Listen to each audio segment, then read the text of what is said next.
What I'm about to share is a terrifying glimpse of a dream I had 3 years ago. This is no ordinary dream. It is a prophetic warning to our nation. Please don't ignore this. Our country and people are in grave danger and God is speaking to us. So please listen carefully and prepare. A brown military Humvee moves ominously down the narrow lanes of Sanderson, a quiet Texas border town. The vehicle, an emblem of power and authority, commands attention.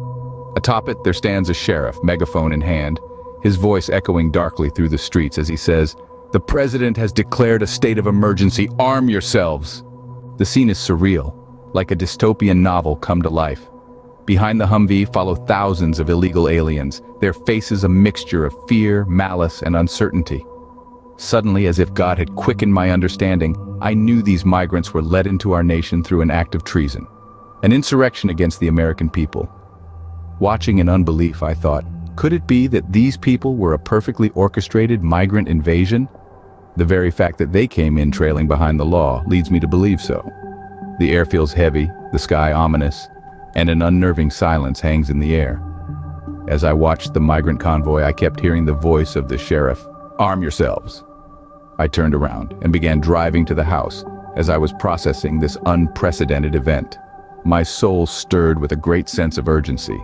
This invasion had a feeling of inevitability and war. It would most certainly lead to an event that would shake the nations of the world. Then, the silence shatters. Missiles slice through the sky, their sonic booms reverberating off the town's buildings. Suddenly, the town erupts into chaos. Chinese soldiers armed with machine guns appear, chasing terrified American civilians down the once peaceful streets. The once tranquil town descends into a war zone within seconds. I see vehicles chaotically dominating the streets as criminals begin to loot and vandalize. Next, I find myself at an old gas station, which oddly enough is the home I am staying at. It's there that I encounter 3 armed Middle Eastern men.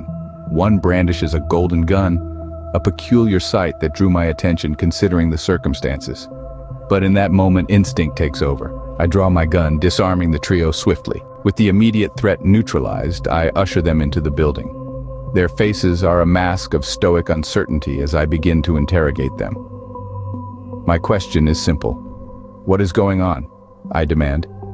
The men exchange glances, their expressions unreadable. Finally, one breaks the silence, his voice barely a whisper. "ISIS has cut off the water supply." My pulse quickened as I considered the spiritual and physical implications of the encrypted message. It was more than our nation that was under attack.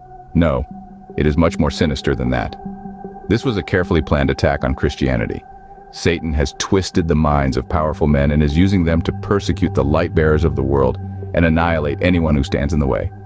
The revelation is shocking, leaving more questions than answers. What does this mean for Texas, the nation, the world? The answer, I fear, has already been revealed. War is coming. We must prepare.